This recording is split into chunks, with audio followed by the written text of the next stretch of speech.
Hebreus capítulo 1. Por muito tempo Deus falou várias vezes e de diversas maneiras a nossos antepassados por meio dos profetas.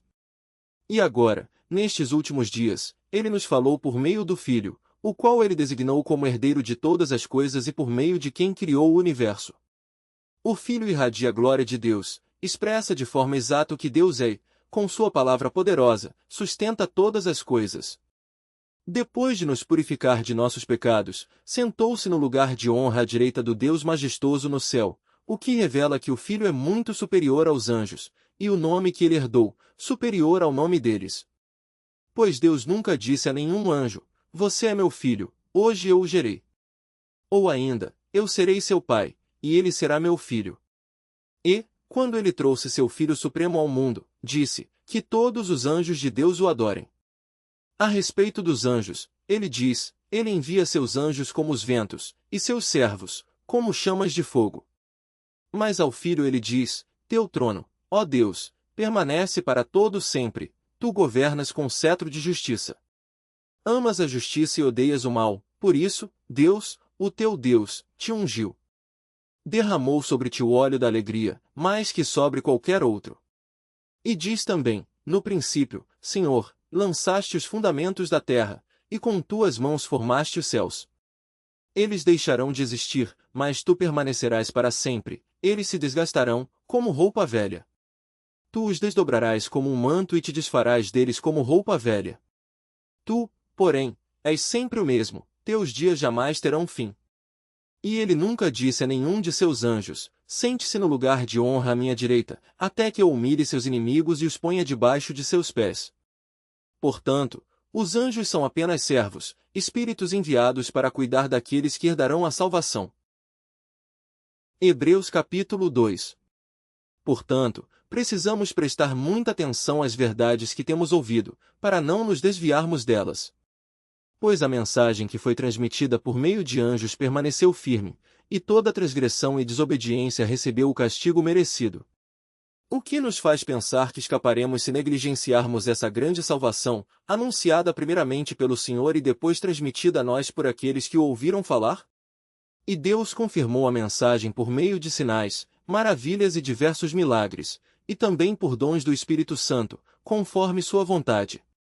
Além disso, não são anjos que governarão o mundo futuro a que nos referimos. Porque em certo lugar alguém disse, quem é o simples mortal, para que penses nele? Quem é o filho do homem, para que com ele te importes? E, no entanto, por pouco tempo fizeste um pouco menor que os anjos e o coroaste de glória e honra. Tu lhe deste autoridade sobre todas as coisas. Quando se diz todas as coisas, significa que nada foi deixado de fora. É verdade que ainda não vimos tudo ser submetido à sua autoridade.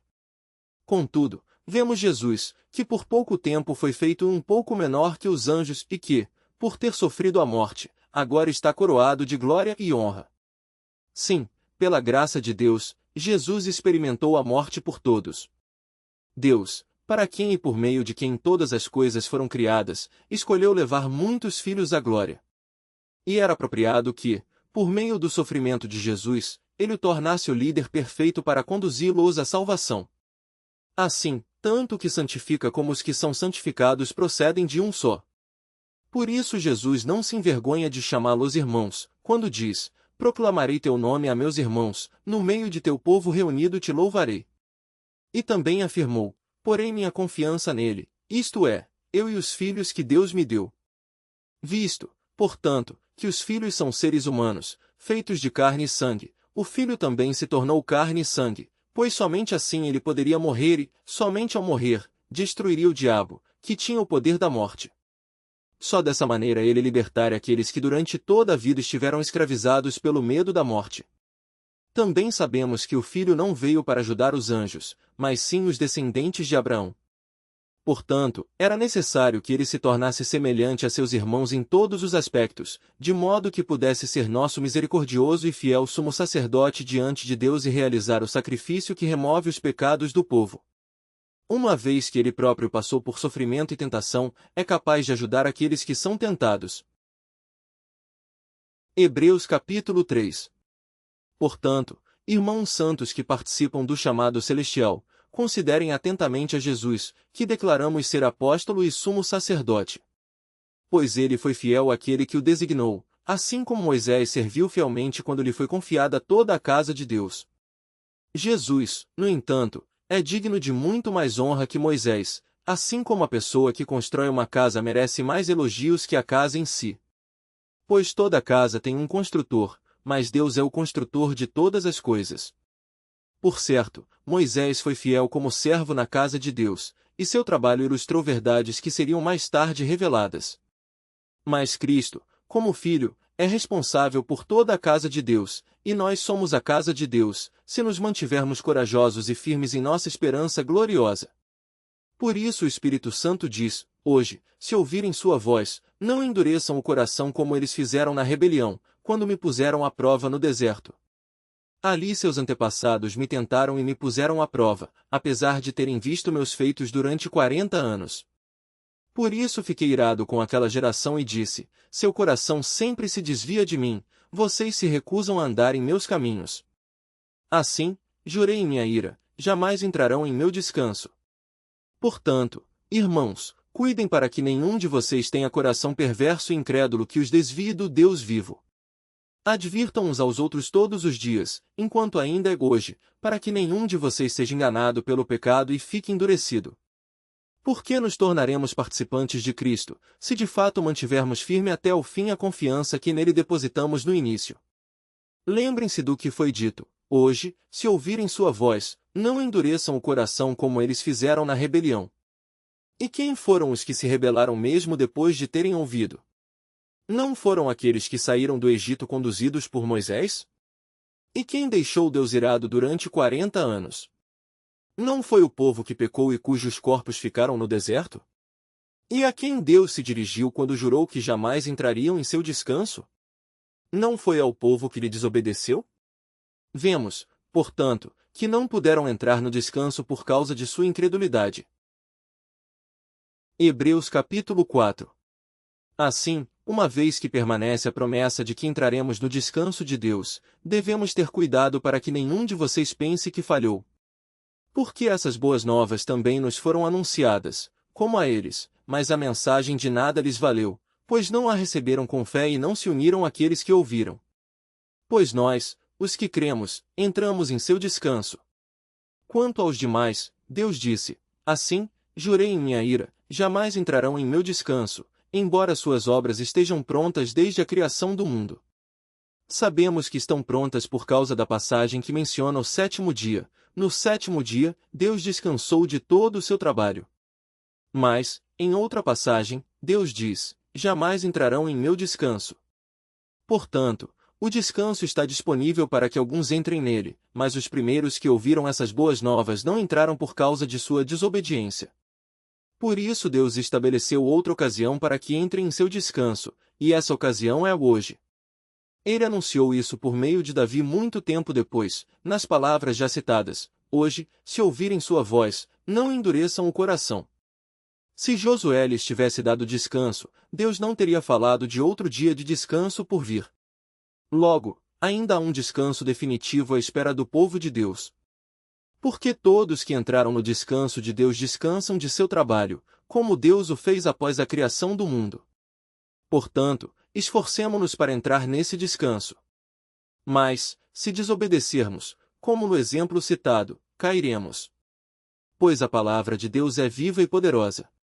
É mais cortante que qualquer espada de 2 gumes, penetrando entre a alma e o espírito, entre a junta e a medula, e trazendo à luz até os pensamentos e desejos mais íntimos.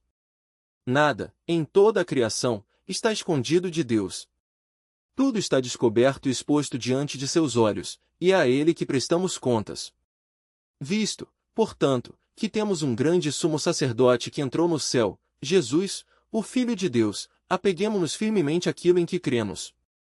Nosso sumo sacerdote entende nossas fraquezas, pois enfrentou as mesmas tentações que nós, mas nunca pecou. Assim, aproximemo-nos com toda a confiança do trono da graça, onde receberemos misericórdia e encontraremos graça para nos ajudar quando for preciso. Hebreus capítulo 5. Todo sumo sacerdote é um homem escolhido para representar outras pessoas nas coisas referentes a Deus. Ele apresenta ofertas e sacrifícios pelos pecados e é capaz de tratar com bondade os ignorantes e os que se desviam, pois está sujeito às mesmas fraquezas. É por isso que precisa oferecer sacrifícios pelos próprios pecados, bem como pelos pecados do povo. Ninguém assume essa posição de honra por si só. Ele deve ser chamado por Deus, como aconteceu com Arão. Por isso Cristo não tomou para si a honra de ser sumo sacerdote, mas foi Deus que lhe concedeu essa honra, dizendo: Você é meu filho, hoje eu o gerei. E, em outra passagem, diz: Você é sacerdote para sempre, segundo a ordem de Melquisedeque. Enquanto Jesus esteve na terra, ofereceu orações e súplicas, em alta voz e com lágrimas, àquele que podia salvá-lo da morte, e suas orações foram ouvidas por causa de sua profunda devoção. Embora fosse filho, aprendeu a obediência por meio de seu sofrimento. Com isso, foi capacitado para ser o sumo sacerdote perfeito e tornou-se a fonte de salvação eterna para todos que lhe obedecem. E Deus o designou sumo sacerdote segundo a ordem de Melquisedeque. Há muito mais que gostaríamos de dizer a esse respeito, mas são coisas difíceis de explicar, sobretudo porque vocês se tornaram displicentes acerca do que ouvem. A esta altura, já deveriam ensinar outras pessoas, e no entanto precisam que alguém lhes ensine novamente os conceitos mais básicos da palavra de Deus. Ainda precisam de leite, e não podem ingerir alimento sólido. Quem se alimenta de leite ainda é criança e não sabe o que é justo. O alimento sólido é para os adultos que, pela prática constante, são capazes de distinguir entre certo e errado. Hebreus capítulo 6. Portanto, deixemos de lado os ensinamentos básicos a respeito de Cristo e sigamos em frente, alcançando a maturidade em nosso entendimento. Certamente não precisamos lançar novamente os alicerces, ou seja, o arrependimento das obras mortas, a fé em Deus, o batismo, a imposição de mãos, a ressurreição dos mortos e o julgamento eterno. Se Deus permitir, avançaremos para um maior entendimento. Pois é impossível trazer de volta ao arrependimento aqueles que já foram iluminados, que já experimentaram as dádivas celestiais e se tornaram participantes do Espírito Santo, que provaram a bondade da palavra de Deus e os poderes do mundo por vir, e que depois se desviaram. Sim, é impossível trazê-los de volta ao arrependimento, pois, ao rejeitar o Filho de Deus, eles voltaram a pregá-lo na cruz, expondo-o à vergonha pública. Quando a terra absorve a chuva que cai e produz uma boa colheita para o lavrador, recebe a bênção de Deus. Mas, se a terra produz espinhos e ervas daninhas, para nada serve, sendo logo amaldiçoada e, por fim, queimada. Amados, embora estejamos falando dessa forma, na realidade não cremos que se aplique a vocês. Temos certeza de que estão destinados às coisas melhores que pertencem à salvação. Pois Deus não é injusto. Não se esquecerá de como trabalharam arduamente para ele e lhe demonstraram seu amor ao cuidar do povo santo, como ainda fazem. Nosso desejo é que vocês continuem a mostrar essa mesma dedicação até o fim, para que tenham plena certeza de sua esperança. Assim, não se tornarão displicentes, mas seguirão o exemplo daqueles que, por causa de sua fé e perseverança, herdarão as promessas. Considerem a promessa de Deus a Abraão. Uma vez que não havia ninguém superior por quem jurar, Deus jurou por si mesmo. Disse ele: Certamente o abençoarei e multiplicarei grandemente seus descendentes. Então Abraão esperou com paciência, e recebeu o que lhe fora prometido. Quando a pessoa faz um juramento, invoca alguém maior que ela. E, sem dúvida, o juramento implica uma obrigação. Deus também se comprometeu por meio de um juramento, para que os herdeiros da promessa tivessem plena convicção de que ele jamais mudaria de ideia. A promessa e o juramento não podem ser mudados, pois é impossível que Deus minta. Portanto, nós que nele nos refugiamos estamos firmemente seguros ao nos apegarmos à esperança posta diante de nós.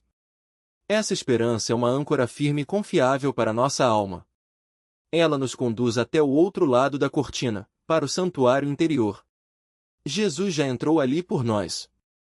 Ele se tornou nosso eterno sumo sacerdote, segundo a ordem de Melquisedeque. Hebreus capítulo 7. Esse Melquisedeque era rei de Salém e também sacerdote do Deus Altíssimo. Quando Abraão regressava para casa, depois de derrotar os reis, Melquisedeque foi ao seu encontro e o abençoou.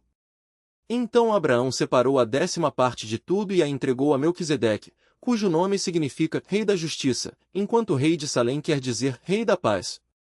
Não há registro de seu pai nem de sua mãe, nem de nenhum de seus antepassados, nem do começo nem do fim de sua vida. Semelhantemente ao Filho de Deus, ele permanece sacerdote para sempre.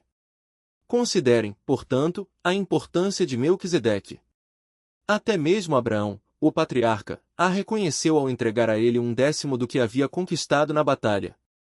A lei de Moisés exigia que os sacerdotes, os descendentes de Levi, recebessem o dízimo de seus irmãos israelitas, que também são descendentes de Abraão.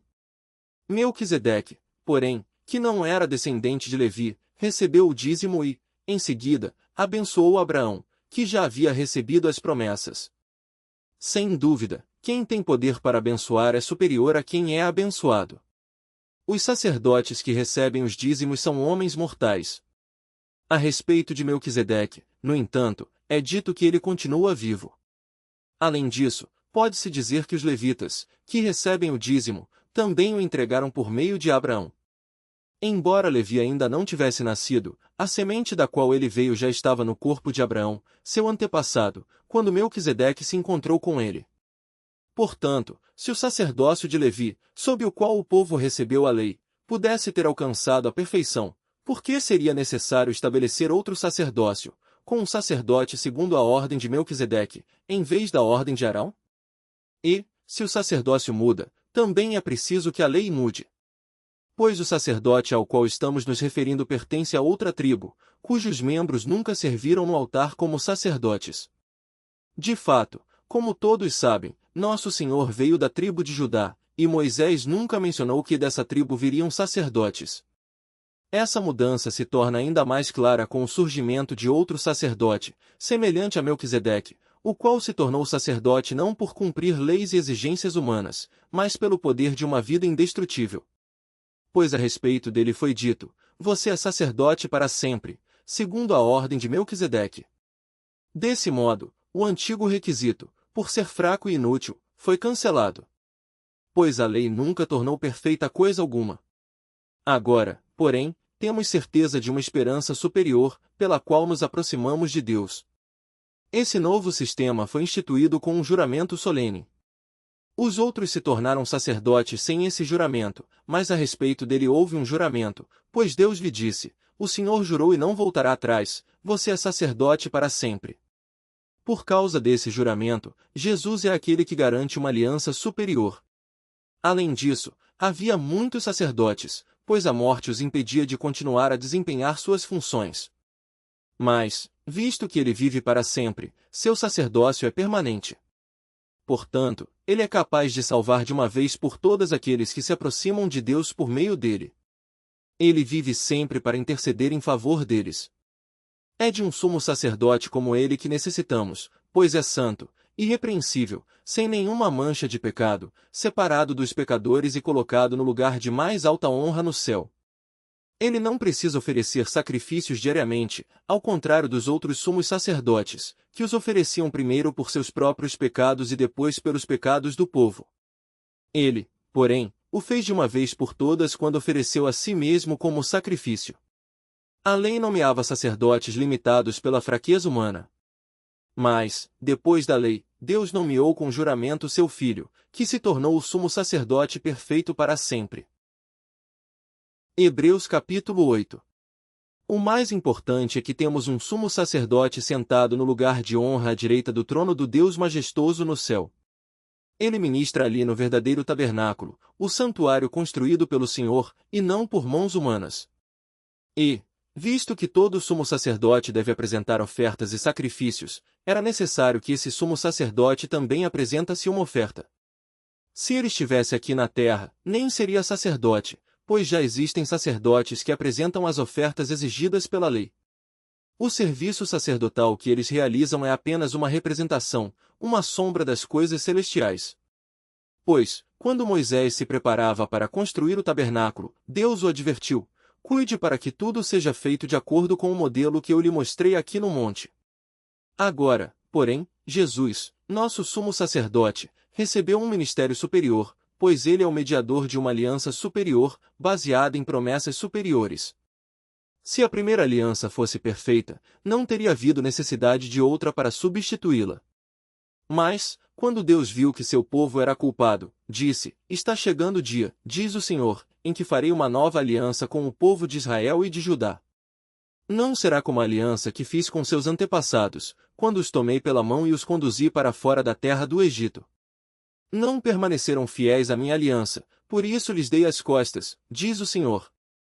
E esta é a nova aliança que farei com o povo de Israel depois daqueles dias, diz o Senhor, porém minhas leis em sua mente e as escreverei em seu coração.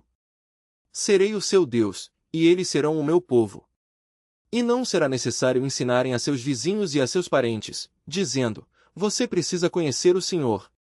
Pois todos, desde o mais humilde até o mais importante, me conhecerão. E eu perdoarei sua maldade e nunca mais me lembrarei de seus pecados. Quando Deus fala de uma nova aliança, significa que tornou obsoleta a aliança anterior. E aquilo que se torna obsoleto e antiquado logo desaparece. Hebreus capítulo 9. A primeira aliança tinha regras para adoração, bem como um santuário terreno. Esse tabernáculo era dividido em duas partes.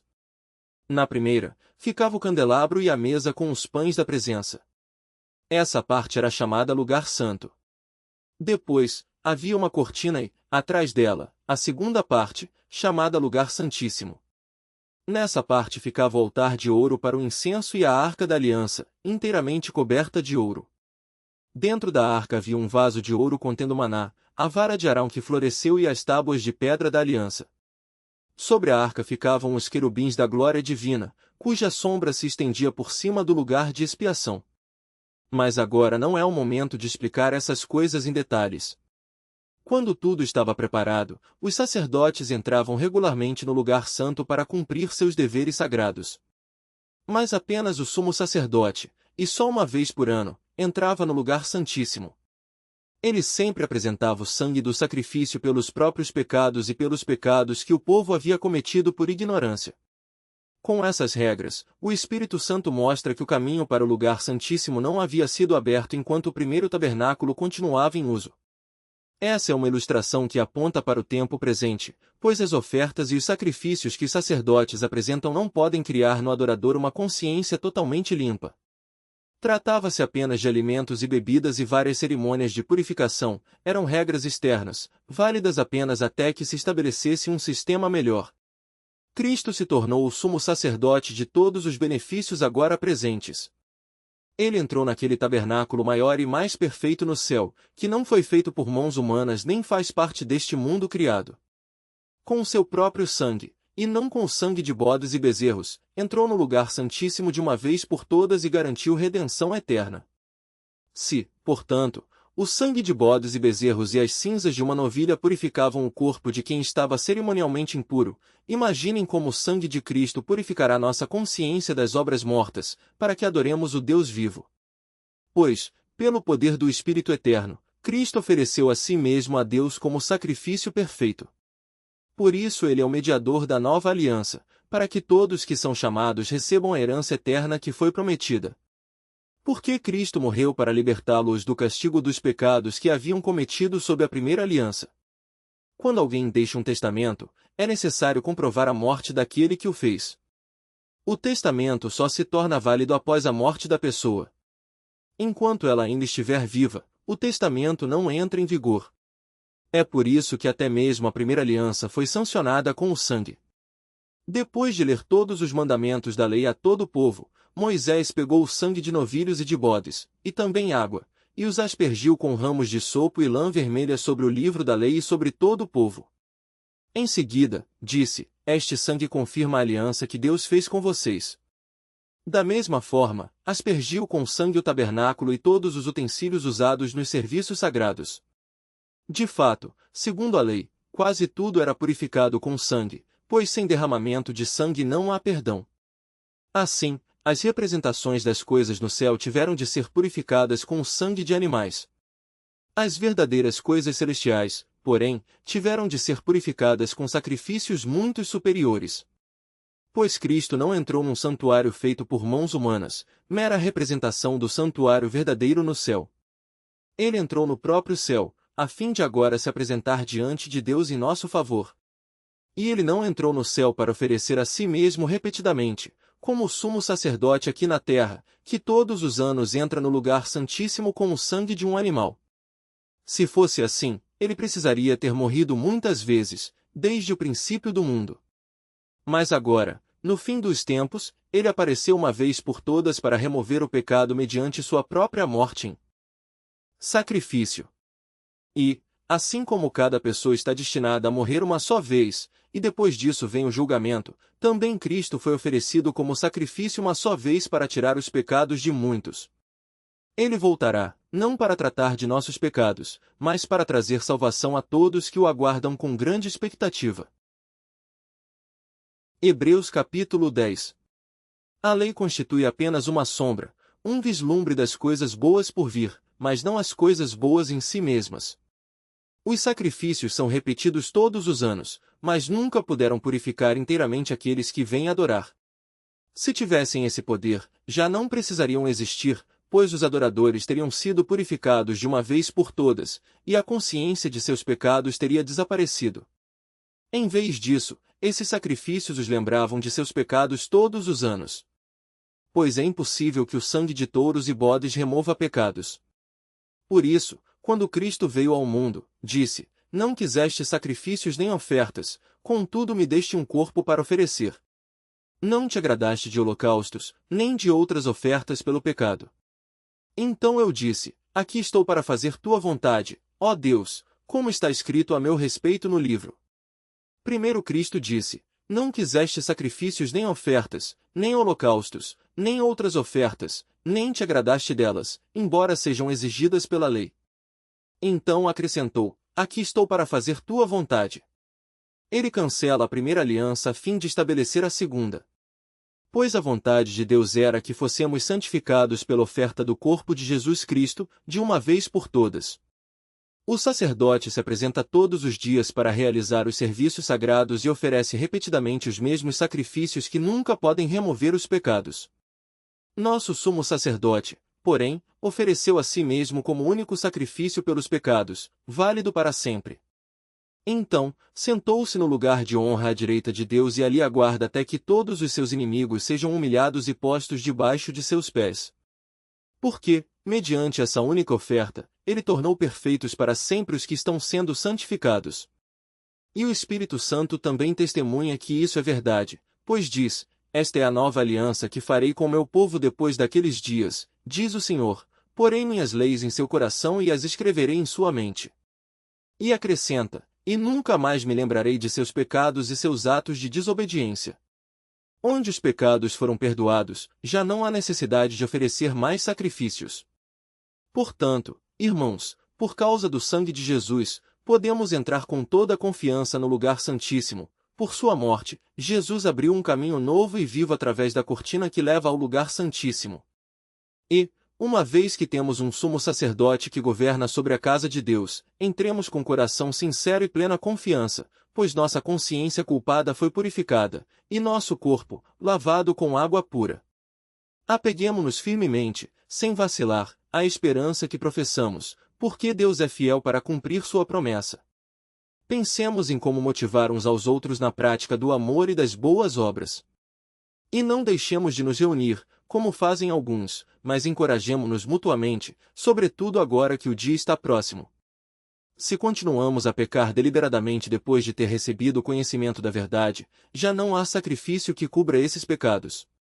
Há somente a assustadora expectativa do julgamento e do fogo intenso que consumirá os inimigos. Pois quem se recusava a obedecer à lei de Moisés era morto sem misericórdia, com base no depoimento de 2 ou 3 testemunhas. Imaginem quão maior será o castigo para quem insultou o Filho de Deus, tratou como comum e profano o sangue da aliança que o santificou e menosprezou o Espírito Santo que concede graça. Pois conhecemos aquele que disse: A vingança cabe a mim, eu lhes darei o que merecem.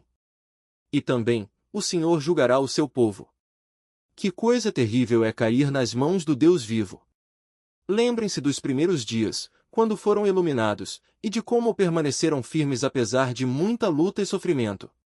Houve ocasiões em que foram expostos a insultos e espancamentos, em outras, ajudaram os que passavam pelas mesmas coisas.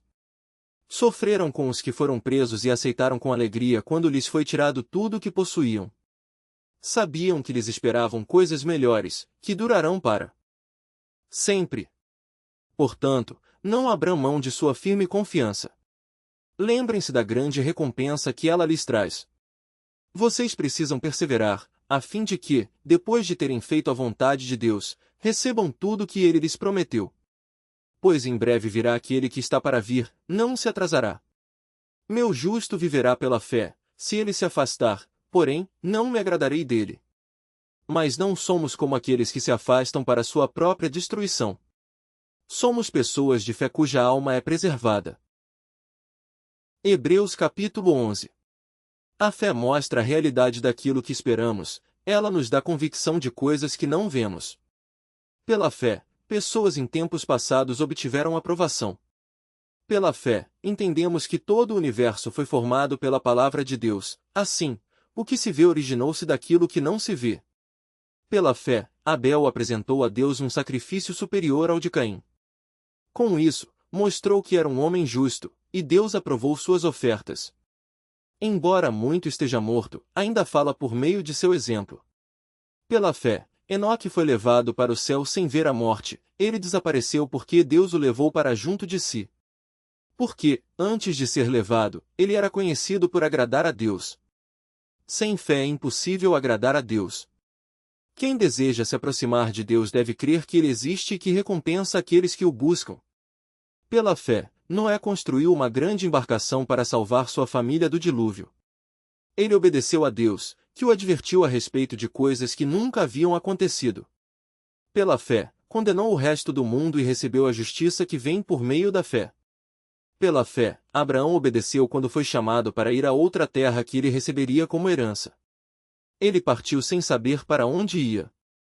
E, mesmo quando chegou à terra que lhe havia sido prometida, viveu ali pela fé, pois era como estrangeiro, morando em tendas.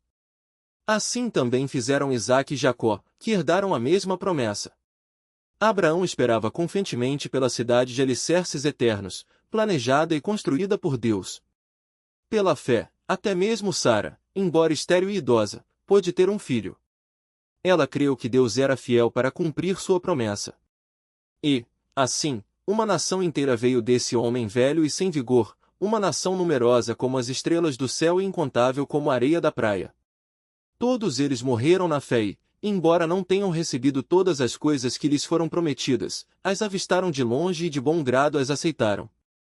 Reconheceram que eram estrangeiros e peregrinos neste mundo. Evidentemente, quem fala desse modo espera ter sua própria pátria. Se quisessem, poderiam ter voltado à terra de onde saíram, mas buscavam uma pátria superior, um lar celestial.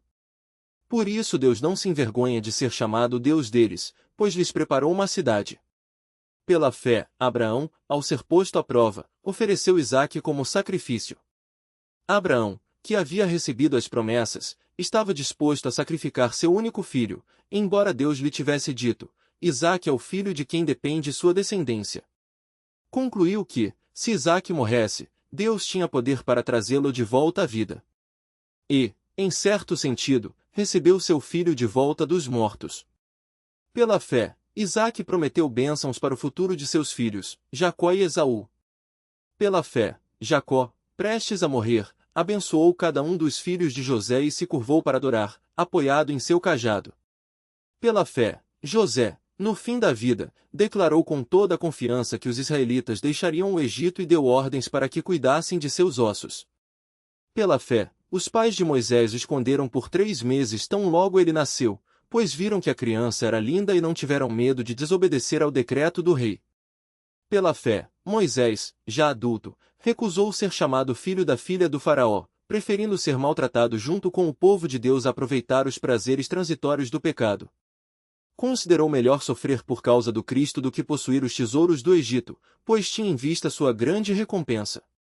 Pela fé, saiu do Egito sem medo da ira do rei e prosseguiu sem vacilar, como quem vê aquele que é invisível. Pela fé, ordenou que o povo de Israel celebrasse a Páscoa e aspergisse com sangue os batentes das portas, para que o anjo da morte não matasse seus filhos mais velhos. Pela fé, o povo de Israel atravessou o Mar Vermelho, como se estivesse em terra seca. Quando os egípcios tentaram segui-los, morreram todos afogados. Pela fé, o povo marchou ao redor de Jericó durante 7 dias, e suas muralhas caíram. Pela fé, a prostituta Raabe não foi morta com os habitantes de sua cidade que se recusaram a obedecer, pois ela acolheu em paz os espias. Quanto mais preciso dizer? Levaria muito tempo para falar sobre a fé que Gideão, Baraque, Sansão, Jefté, Davi, Samuel e os profetas tiveram. Pela fé, eles conquistaram reinos, governaram com justiça e receberam promessas. Fecharam a boca de leões, apagaram chamas de fogo e escaparam de morrer pela espada. Sua fraqueza foi transformada em força. Tornaram-se poderosos na batalha e fizeram fugir exércitos inteiros. Mulheres receberam de volta seus queridos que haviam morrido. Outros, porém, foram torturados, recusando-se a ser libertos, e depositaram sua esperança na ressurreição para uma vida melhor. Alguns foram alvo de zombaria e açoites, e outros, acorrentados em prisões. Alguns morreram apedrejados, outros foram cerrados ao meio, e outros ainda, mortos à espada. Alguns andavam vestidos com peles de ovelhas e cabras, necessitados, afligidos e maltratados. Este mundo não era digno deles. Vagaram por desertos e montes, escondendo-se em cavernas e buracos na terra. Todos eles obtiveram aprovação por causa de sua fé, no entanto, nenhum deles recebeu tudo o que havia sido prometido. Pois Deus tinha algo melhor preparado para nós, de modo que, sem nós, eles não chegassem à perfeição. Hebreus capítulo 12. Portanto, uma vez que estamos rodeados de tão grande multidão de testemunhas, livremo-nos de todo o peso que nos torna vagarosos e do pecado que nos atrapalha, e corramos com perseverança a corrida que foi posta diante de nós. Mantenhamos o olhar firme em Jesus, o líder e aperfeiçoador de nossa fé. Por causa da alegria que o esperava, ele suportou a cruz sem se importar com a vergonha. Agora ele está sentado no lugar de honra à direita do trono de Deus. Pensem em toda a hostilidade que ele suportou dos pecadores, desse modo, vocês não ficarão cansados nem desanimados. Afinal, ainda não chegaram a arriscar a vida na luta contra o pecado. Acaso vocês se esqueceram das palavras de ânimo que Deus lhes dirigiu como filhos dele? Ele disse: meu filho, não despreze a disciplina do Senhor, não desanime quando ele o corrigir. Pois o Senhor disciplina quem ele ama e castiga todo aquele que aceita como filho. Enquanto suportam essa disciplina de Deus, lembrem-se de que ele os trata como filhos. Quem já ouviu falar de um filho que nunca foi disciplinado pelo pai? Se Deus não os disciplina como faz com todos os seus filhos, significa que vocês não são filhos de verdade, mas ilegítimos. Uma vez que respeitávamos nossos pais terrenos que nos disciplinavam, não devemos nos submeter ainda mais à disciplina do Pai de nosso espírito e, assim, obter vida? Pois nossos pais nos disciplinaram por alguns anos como julgaram melhor, mas a disciplina de Deus é sempre para o nosso bem, a fim de que participemos de sua santidade. Nenhuma disciplina é agradável no momento em que é aplicada, ao contrário, é dolorosa. Mais tarde, porém, produz uma colheita de vida justa e de paz para os que assim são corrigidos. Portanto, revigorem suas mãos cansadas e seus joelhos enfraquecidos. Façam caminhos retos para seus pés a fim de que os mancos não caiam, mas sejam fortalecidos. Esforcem-se para viver em paz com todos e procurem ter uma vida santa, sem a qual ninguém verá o Senhor. Cuidem uns dos outros para que nenhum de vocês deixe de experimentar a graça de Deus. Fiquem atentos para que não brote nenhuma raiz venenosa de amargura que cause perturbação, contaminando muitos. Vigiem para que ninguém seja imoral ou profano, como Esaú, que trocou seus direitos como filho mais velho por uma simples refeição. Como vocês sabem, mais tarde, quando ele quis a bênção do pai, foi rejeitado. Era tarde para que houvesse arrependimento, embora ele tivesse implorado com lágrimas. Vocês não chegaram a um monte que se pode tocar, a um lugar de fogo ardente, escuridão, trevas e vendaval, ao toque da trombeta e a voz tão terrível que aqueles que a ouviram suplicaram que nada mais lhes fosse dito, pois não podiam suportar a ordem que recebiam. Se até mesmo um animal tocar no monte, deve ser apedrejado. O próprio Moisés ficou tão assustado com o que viu a ponto de dizer: fiquei apavorado e tremendo de medo. Vocês, porém, chegaram ao Monte Sião, à cidade do Deus vivo, a Jerusalém celestial, aos incontáveis milhares de anjos em alegre reunião, à congregação dos filhos mais velhos, cujos nomes estão escritos no céu, e a Deus, que é juiz de todos, aos espíritos dos justos no céu, agora aperfeiçoados, a Jesus, o mediador da nova aliança, e ao sangue aspergido, que fala de coisas melhores do que falava o sangue de Abel. Tenham cuidado para não se recusarem a ouvir aquele que fala. Porque, se aqueles que se recusaram a ouvir o mensageiro terreno não escaparam, certamente não escaparemos se rejeitarmos aquele que nos fala do céu. Quando Deus falou naquela ocasião, sua voz fez a terra tremer, mas agora ele promete: mais uma vez, farei tremer não só a terra, mas também os céus. Isso significa que toda a criação será abalada e removida, de modo que permaneçam apenas as coisas inabaláveis. Uma vez que recebemos um reino inabalável, sejamos gratos e agrademos a Deus adorando-o com reverência e santo temor. Porque nosso Deus é um fogo consumidor. Hebreus capítulo 13. Continuem a amar uns aos outros como irmãos. Não se esqueçam de demonstrar hospitalidade, porque alguns, sem o saber, hospedaram anjos. Lembrem-se dos que estão na prisão, como se vocês mesmos estivessem presos. Lembrem-se dos que são maltratados, como se sofressem os maus tratos em seu próprio corpo. Honrem o casamento e mantenham pura a união conjugal, pois Deus certamente julgará os impuros e os adúlteros. Não amem o dinheiro, estejam satisfeitos com o que têm. Porque Deus disse: não o deixarei, jamais o abandonarei. Por isso, podemos dizer com toda a confiança: o Senhor é meu ajudador, portanto não temerei. O que me podem fazer os simples mortais? Lembrem-se de seus líderes que lhes ensinaram a palavra de Deus. Pensem em todo o bem que resultou da vida deles e sigam seu exemplo de fé. Jesus Cristo é o mesmo ontem, hoje e para sempre. Portanto, não se deixem atrair por ensinos novos e estranhos. A força de vocês vem da graça de Deus, e não de regras sobre alimentos, que em nada ajudam aqueles que as seguem. Temos um altar do qual os sacerdotes no tabernáculo não têm direito de comer. O sumo sacerdote traz o sangue dos animais para o lugar santo como sacrifício pelo pecado, enquanto o corpo dos animais é queimado fora do acampamento. Da mesma forma, Jesus sofreu fora das portas da cidade, para santificar seu povo mediante seu próprio sangue. Portanto, vamos até ele, para fora do acampamento, e soframos a mesma desonra que ele sofreu. Pois não temos neste mundo uma cidade permanente, aguardamos a cidade por vir. Assim, por meio de Jesus, ofereçamos um sacrifício constante de louvor a Deus, o fruto dos lábios que proclamam seu nome. E não se esqueçam de fazer o bem e de repartir o que têm com os necessitados, pois esses são os sacrifícios que agradam a Deus. Obedeçam a seus líderes e façam o que disserem. O trabalho deles é cuidar de sua alma, e disso prestarão contas. Deem-lhes motivo para trabalhar com alegria, e não com tristeza, pois isso certamente não beneficiará vocês. Orem por nós, pois nossa consciência está limpa e desejamos viver de forma honrada em tudo o que fazemos. Orem especialmente para que eu volte e possa vê-los em breve.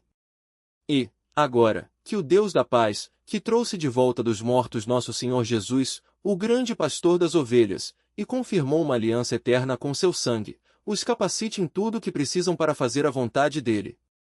Que ele produza em vocês, mediante o poder de Jesus Cristo, tudo o que é agradável a ele, a quem seja a glória para todo sempre.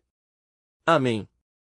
Suplico a vocês, irmãos, que prestem atenção naquilo que lhes escrevi nesta breve exortação. Quero que saibam que nosso irmão Timóteo já saiu da prisão. Se ele vier em breve, eu o levarei comigo quando for vê-los. Transmitam minhas saudações a todos os seus líderes e a todo o povo santo. Os irmãos da Itália também mandam lembranças. Que a graça de Deus seja com todos vocês.